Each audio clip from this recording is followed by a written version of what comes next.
Vader, vanmôre kom ons saam met die serafs, ons roep net uit, heilig, heilig, heilig is die Here van die leerskare. Daar is niemand soos U nie, U is die groot ek is, die onveranderlike God, U is gister, vandag tot aan alle ewigheid dieselfde, en daar sal nooit iemand soos U wees nie. Daarom kom ons vanoggend, Here, en ons buig voor U en ons afhanklik, en ons bely vanmôre en sê, Here, ek is afhanklik van U. Sonder U is ek niks, sonder U sal ek nooit iets kan wees nie. En Here, sonder U is ek verlore. Daarom wil ek vra vanmôre, Here, dat U elkeen van ons se swak kant en U sterk kant sal vat, dat U vir ons sal lei, dat U vir ons 'n geopende hart of ontvanklike hart en 'n geopende oor sal gee om na die woord te luister vanmôre. En Here, dat U by my sal begin en my sal verander. Here, wil ek net vra vanmôre, so reeds gebid is, Gees van God, waai net oor ons. Soos U met Adam en Eva in die tuin van Eden daardie sagte windjie met Elia ontmoeting gehad het, wil ek vra vanmôre, Gees van God, waai net oor ons. Come of your anointing and flow over us. Come, Holy Spirit, let your anointing flow. Let your anointing flow so that we can experience your anointing in this morning. Here, want dit is die salwing wat die juke breek. Dit is nie die mens nie, dit is nie die kerk nie. Dit is niks behalwe die salwing van Jesus wat die juke breek nie. En vanmôre kom ons, Here, ons sê net, take control. Holy Spirit, take control.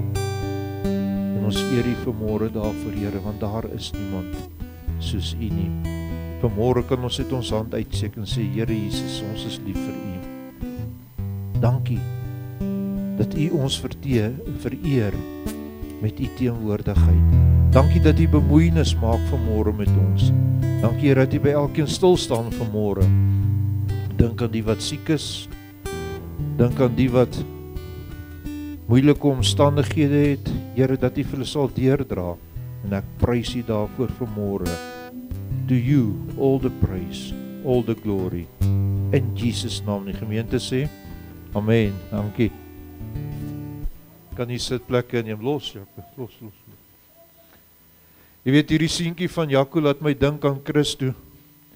Hy was ook so groot gewees en ons was in die Pinkster Christen Kerk, is maar basies dieselfde as die lede in Christus, en jy weet, dis maar ou klomp stywe nekke daai, ja. En dan het hy rondgehardloop, hy's voor op die platform by die pastoor, en hy het hom aan die broekspyp, en hy trek hom, en as ek hom wil afval, daai tyd het ons nog nie goed op die bord gehad, ons het sulke koortjie boekies gehad, dan gryp hy die bondel boekies wat daar lê, dan gooi hy my met die boekies in. Hy was redelik besig geweest. Dit is waar 'n kind moet groot word, voor die platform, aan die voete van Jesus. En dit is hoekom die Here ook vir ons sê, ons moet die kinders nie verhinder om by hom uit te kom nie. En ek is nou heeltemal van my boodskap af, maar ek voel dit net in my hart dat ek vanmôre moet sê, wat doen ek en jy as ouers om ons kinders te verhinder? Hou ons hulle weg van die kerk af? Of hoe lyk jou en my voorbeeld in die huis vanmôre? Wat sien ons kinders in ons? Sien hulle 'n ma en 'n pa wat die Here dien? Of sien hulle 'n ma en pa wat soos 'n rollercoaster is, up and down, en nie weet wat om hom aangaan nie? En daarom in hierdie kerk sal ons nooit 'n kind wegwys of sê, gaan sit stil of kan jou kind in beheer nie. Daai laaitjie hoort eintlik hier langs my op die platform vanmôre. En as ek hom sien ek vir Samuel. En hoeveel Samuels is daar in gesinne wat vanoggend doodgedruk word? Hoeveel Samuels is daar wat die ouers en dit wat die ouers doen dooddruk? So baie hoor ek, jy weet, ek is moeg vir my kind se nonsens. Hou op moeg wees vir jou kind se nonsens, raak moeg vir jou eie nonsens. Want jou voorbeeld is wat daai kind doen. Monkey see, monkey do. En ek sien julle kinders is monkeys nie. Maar nou jy weer vir die mense gaan vertel, Jesus is 'n weird pastoor, daai sê my kind is 'n bobbejaan nie. Nee, dis nie wat ek doen nie. Wat jou kind sien in die huis, is dit wat hy doen. So moenie moeg wees vir jou kind se nonsens nie, raak moeg vir jou eie nonsens en kom by die Here uit. Maar goed, ek gaan volgende met ons deel. Baie bekende gedeelte, as die woord van die Here by jou het, blaai saam met my, Johannes 5 vanaf vers 1 tot 9. Johannes 5 vanaf vers 1 tot 9.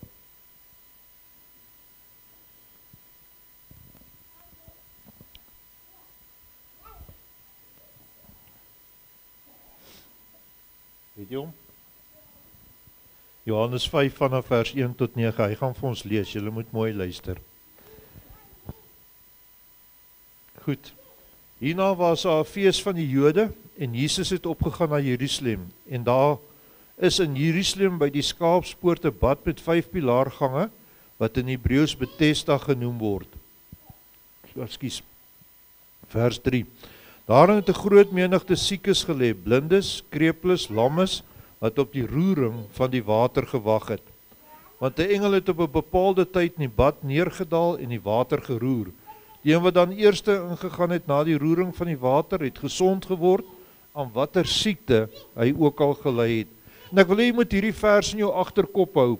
Die een wat dan eerste ingegaan het na die roering van die water, het gesond geword, aan watter siekte hy ook al gely het. Met ander woorde, daar was 'n honger om gesond te word. Vers 5. En 'n sekere man was daar, wat 38 jaar aan sy siekte gely het. Toe Jesus hom sien lê, het hy geweet dat hy lang tyd siek was, en hy sê vir hom, wil jy gesond word? En die sieke antwoord hom, Here, ek het niemand om in die bad te sit as die water geroer word nie. En onderwyl ek kom, gaan 'n ander een voor my in. Jesus sê vir hom, staan op, neem jou bed op en loop. En dadelik het die man gesond geword en sy bed geneem en geloop. En daardie dag was dit Sabbat. Johannes 5 vers 3 wil ek graag by stil staan vanmôre, waar hy sê, daarin het 'n groot menigte siekes gelê, blindes, krepeles, lammes, wat op die roering van die water gewag het. En vanmôre, soos die verlamde man van Bethesda 'n fisiese werklikheid was, sien ons hierdie geestelike gesig reg oor ons hele land. Shannon, jy kan inkom met hom, hy plan nie. Jou arme vrou. Goed, wat by Bethesda gebeur het, sien ons reg oor die land, in ons huwelike, oral om ons. Selfs in die kerk, in ons besigheid, in ons huwelik. En wanneer ons om ons kyk, sien ons geestelike stikkende en krepel mense reg rondom ons, en ervaar ons vanmôre, wat in hierdie kerk sit, jy wat by huis na die beeldsending kyk, ook mense met seer en pyn in ons lewe. Dieselfde seer en pyn van die man van Bethesda, vir 38 jaar was hy vasgehou aan daardie siekte. Hoe lank sit ek en jy al in 'n kerk, en ons hou steeds vas aan dinge wat die Satan ons mee gebonde hou. Maar vanmôre het jy 'n afspraak met die opgestaane Jesus. Sê gou vir iemand langs jou, jy het 'n afspraak vanmôre. Glo dit vanmôre. Want die water is besig om te roer, en jy het 'n afspraak vanmôre. En ek wil vanmôre op 'n reis vat na die Skaapspoort, 'n reis na Bethesda, 'n afspraak van innerlike en fisiese genesing vanmôre. En as ek die vraag vanmôre kan vra in die kerk, wie is nie stikkend nie? Wie het nog nie seer gekry in sy of in haar lewe nie? As jy dit ervaar het, asseblief, geef my 'n resep, ek wil dit ook hê. Wie het nog nie 'n kneusing van Satan ontvang in sy of haar lewe nie? Ek dink elkeen van ons vanmôre kan sê, in my lewe is daar 'n kneusing. In my lewe is daar 'n area wat Satan gesteel het. Maar vanmôre kan dit jou Bethesda oomblik wees, as jy die Here net toelaat.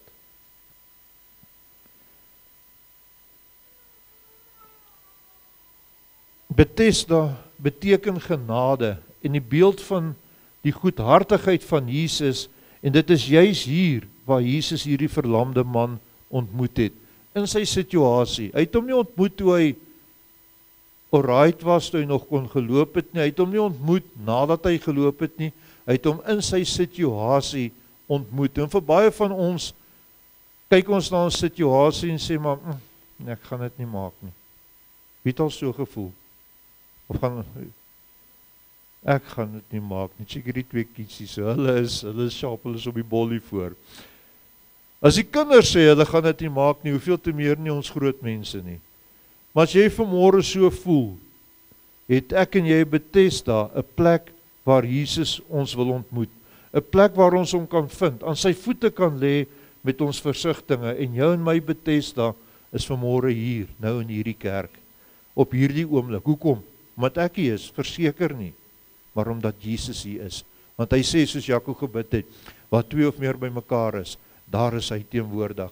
En omdat Jesus teenwoordig is daar vir ons 'n geleentheid om van ons geestelike gebrek en lamheid ontslae te raak. Glo jy dit vanmôre? Sê gou vir die ou langs jou of agter jou, jy's op die regte plek. Maar, en daar is altyd 'n maar, wil jy vanmôre ontslae raak van dit wat in jou lewe jou oorheers? Ook jy wat na die beeldsending kyk, daar in jou kamer, daar in jou sitkamer, waarever jy na hierdie boodskap kyk vanmôre, kan jou Bethesda wees. Jy moet net die Here toelaat. Wat beteken om die Here toe te laat?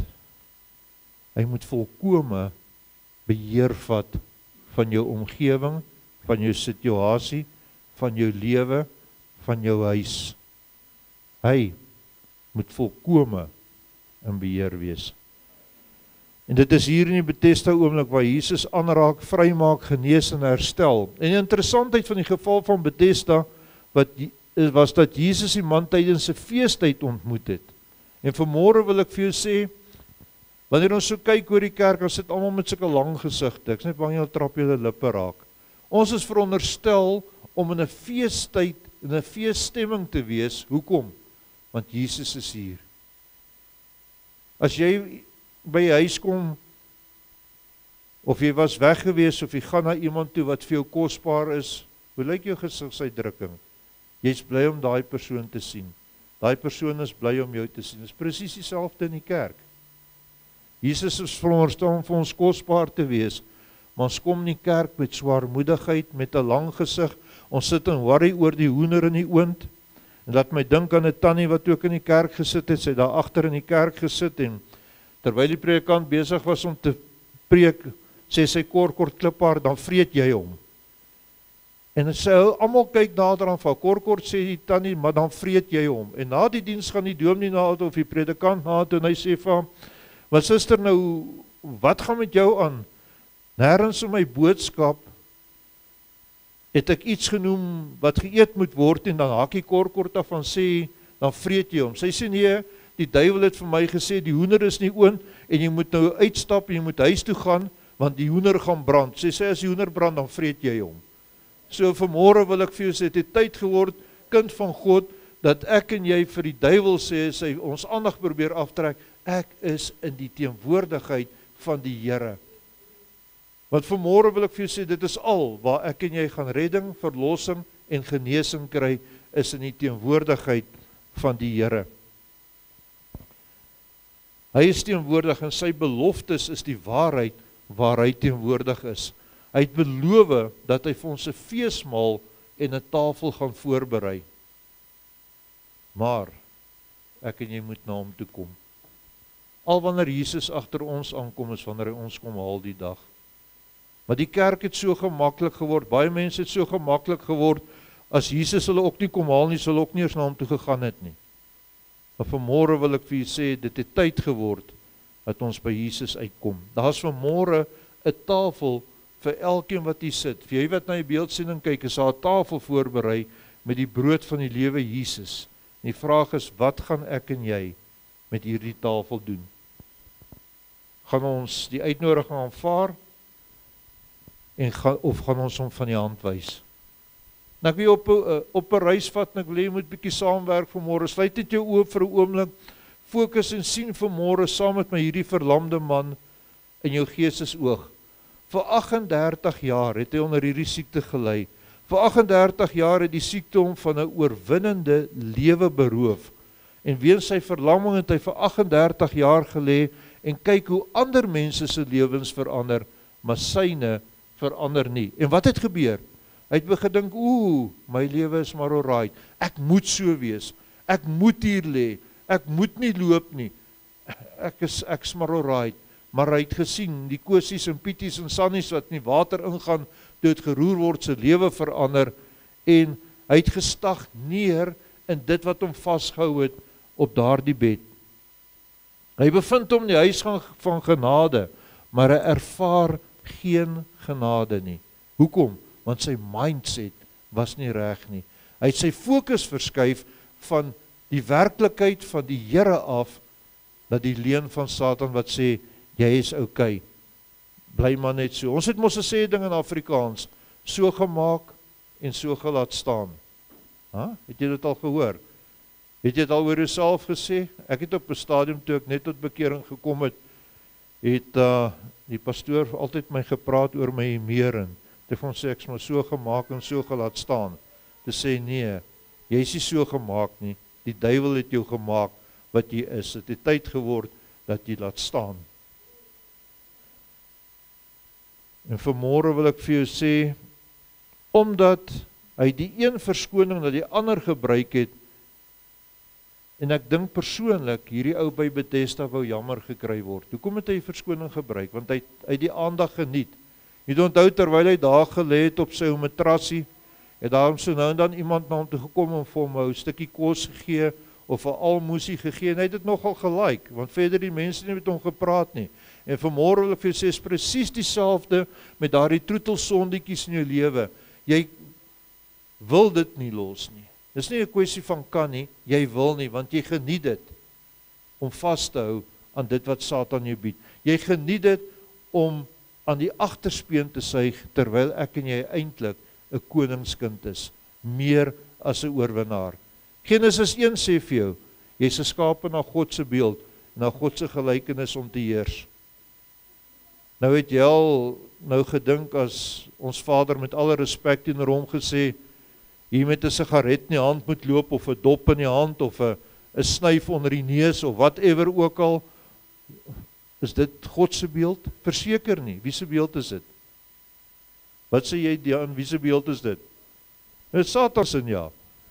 Maar ek en jy is geskape na God se beeld, na sy gelykenis, en ons het begin lewe daarvolgens, ons het begin optree daarvolgens. Vir jare sit mense in kerkbanke in die huis van genade, maar steeds vasgevang in sonde en ongeregtigheid. Dit bring my by die vraag vanmôre, is ek en jy tevrede met ons geestelike lewe soos dit is? En ek praat nommer 1 met myself. Is ek, wat sê ek se prediker, tevrede met my geestelike lewe? Is jy tevrede met jou geestelike lewe?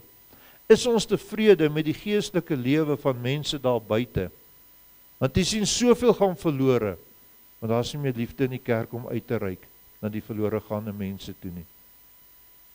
Het jy al vir die Here gevra, wat is jou doel?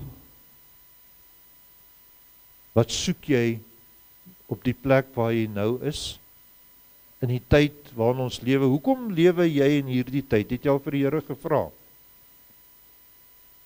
Interessant, gister met die opleiding van die leierskap van die kerk, het een van die streekpastore ook gevra vir my nou, wat soek jy in Heidelberg? Ek sê nie, ek weet nie. Sê jy die Here al gevra? Jy is geplant hier met 'n doel. Jy sit vanmôre in hierdie kerk met 'n doel, want die Here wil jou herstel. Miskien moet jy gou vir iemand vra agter jou, is jy tevrede met jou lewe? Want jy is baie stil vanmôre. Ek kan vanmôre met al die eerlikheid sê, ek is nie tevrede met my geestelike lewe, hoe dit is nie. En Jesus sien hierdie man lê en vra hom, wil jy gesond word? Maar die man kom weer met 'n verskoning. Daar's niemand om my in te sit as die water roer nie. Dit was nie Jesus se vraag nie.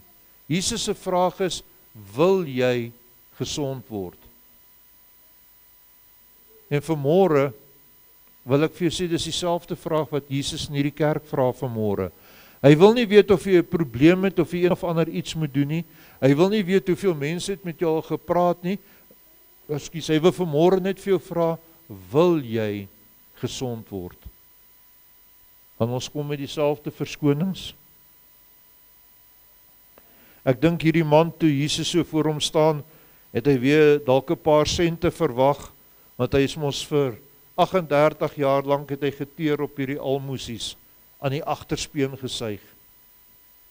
En hy het Jesus gekyk, hier kom die vraag, wil jy gesond word? Hoekom het Jesus hom gesond gemaak? Want as hy gesond is, kan hy werk. Hoekom wil Jesus jou gesond maak? Hoekom wil Jesus jou en my bevry vanmôre van dinge in ons lewe wat ons vashou? Want hy wil jou gebruik om vir hom te werk. Elkeen wat hier sit, ek kan hier voor by Alida begin reg rondom Shannon wat buite met die kietes wat onnodig is, hy kan hier binne gebly het, maar haar daar buite tot daar by Philip in die hoek. Op elkeen wat hier sit se lewe is daar vanmôre 'n roeping en die Here wil dit vir jou herstel. Maar wil jy dit doen? Wil jy dit toelaat? Die bevel van Jesus en hoor die woorde van Jesus. Hy sê nie, neem my nou eers aan en goed nie. Hy sê vir hom, staan op en loop. Jesus se woorde bring onmiddellik vir hom verlossing en vrymaking. En dadelik versterk die krag van Jesus sy dooie ledemate en hy staan op. Vanmôre wil ek vir jou sê, jy sal vir my sê, ek ken nie my omstandighede nie. Ek weet, ek ken dit nie. Niks het my te doen nie. Die Here ken dit en hy kan vanmôre jou omstandighede verander in 'n oogwink. Hy kan vanmôre jou hele lewe verander in 'n oogwink, want Jesus se woorde het steeds krag. Jesus se woorde het nog nooit sy krag verloor nie. Jy weet, toe die Here op my pad gekom het, toe drink ek net skoon ram, al mix wat ek het is crushed ice. Ek rook dagga wat ek met enige ding kan meng wat ek kan kry. En een gebed het my vrygemaak. Onmiddellik het die krag van Jesus oor my gekom. Ek het nie onttrekkingssimptome gekry nie, ek het niks gekry nie. Maar nou sê die wêreld, o, ek kan nie ophou met dit, ek kan nie ophou met dat nie. Nou hoekom het hy dit vir my gedoen? Is ek sy wit broodjie? Verseker nie. Jesus het nie wit broodjies nie. Maar in sy naam, in die naam van Jesus, is daar verlossing, is daar genesing, is daar bevryding. My vrou het beroerte gehad, sy was verlam, een gebed het haar opgetel. Sy kan loop. Ons het hoeveel getuienis, ek kan julle 'n week aan mekaar besig hou met getuienis oor wat die Here gedoen het. Vir mense wat ons ken, mense om ons het gestaan in Rodepoort by 'n vroutjie wat gesterf het. Die dokter was daar gewees en die familie het al begin goed bak in die kombuis vir haar begrafnis en die Here daai meisiekind uit die dood uit gehaal, want sy was deur Satan aangeval. Terwyl ons vir haar gebid het, het die goed gemanifesteer en die Here haal haar uit die dood uit. Die dokter het weggehardloop, ek dink hy hol nog steeds vandag. En sy en haar man is albei in die bediening vandag in Kreersdorp. En dit is wat die Here doen. Dis nie 'n God van môre of 'n God van miskien nie, hy is die God van nou. Maar ek en jy moet die keuse maak. Gaan ons hom die God van nou maak of gaan ons hom die God van uitstel maak?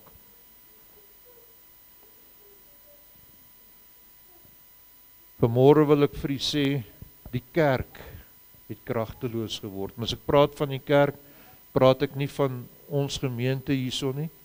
Ek praat van die eklesia, wat 2 of meer in sy naam vergader. Dit is die kerk. Ek en jy is die kerk, nie hierdie gebou nie.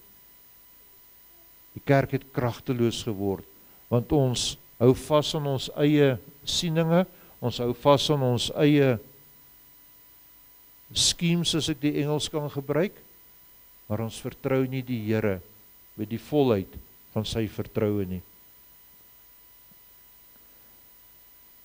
Wat soos die verlamde man geestelik gebroken stikkend langs die lewenspad lê, is ek en jy ook in die breë kerk stikkend langs die lewenspad. Ons sien ons hoor die water roer, maar dit het geen impak op ons lewe nie.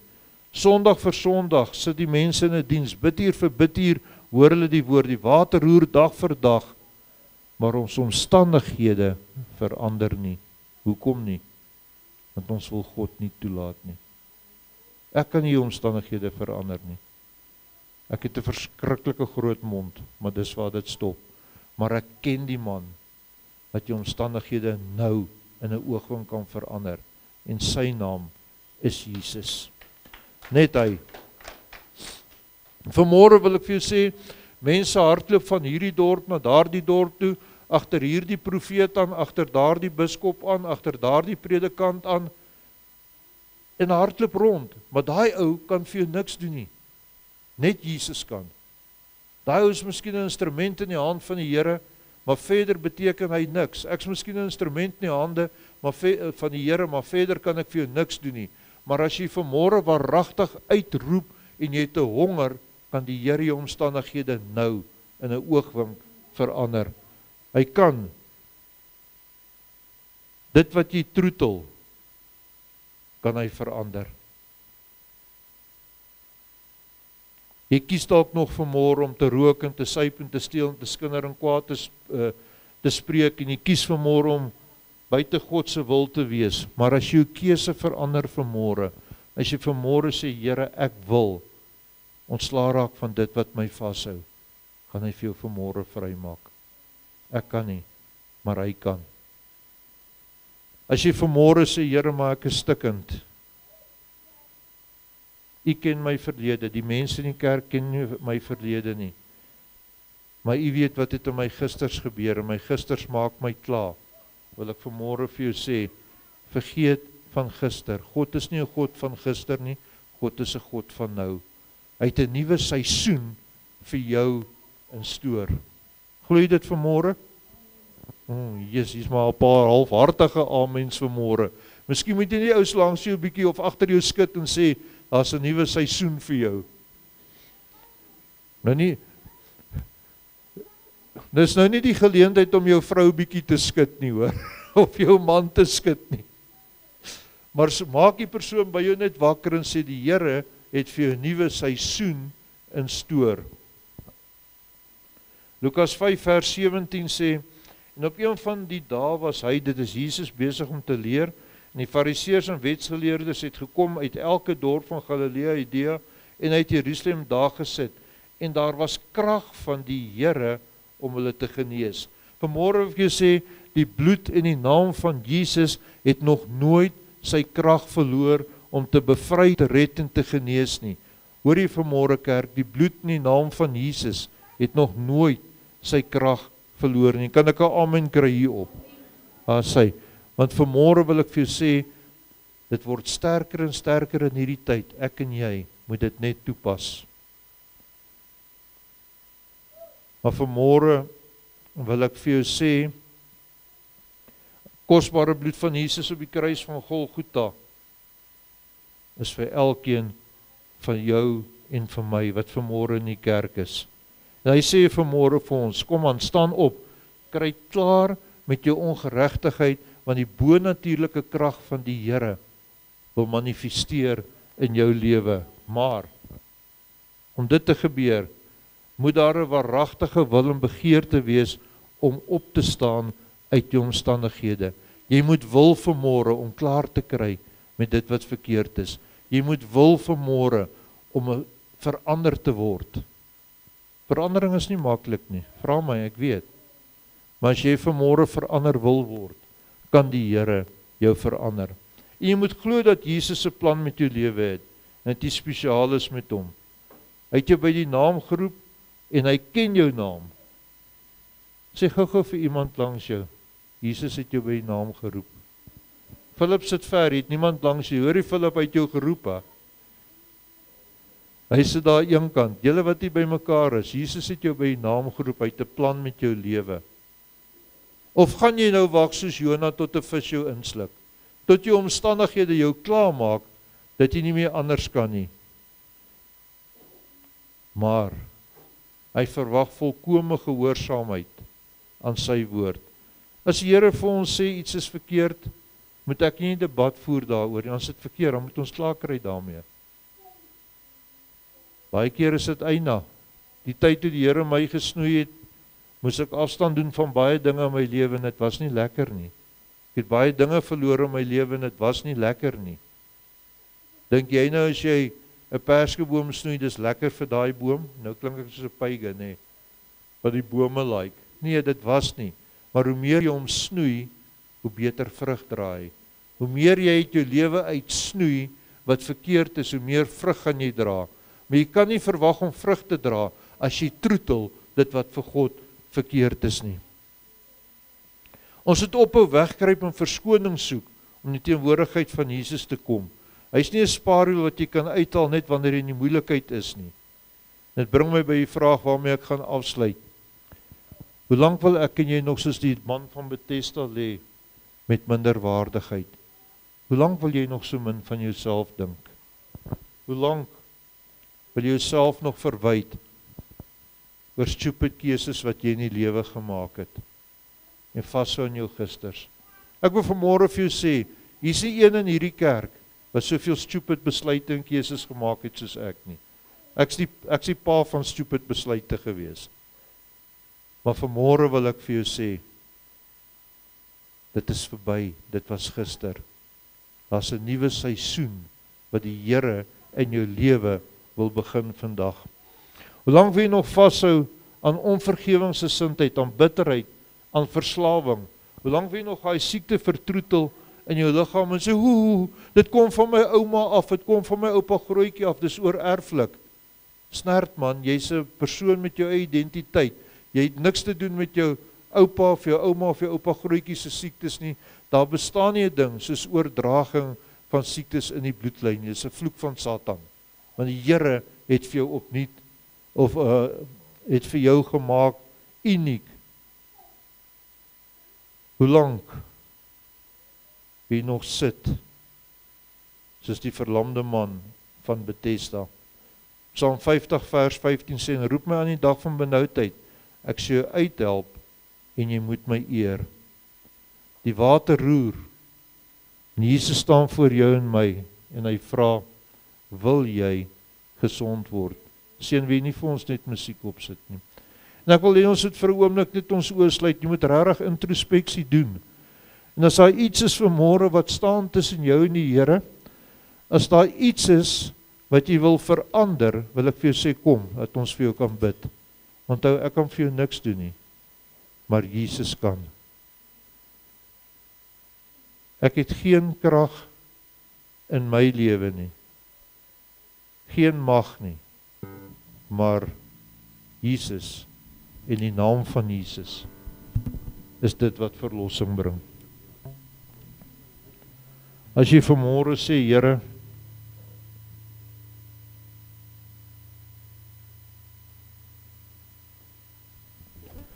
maak my bruikbaar vir U. Ek het 'n verlang lam gelê. Maak my bruikbaar en gebruik my, wil ek hê moet vorentoe kom.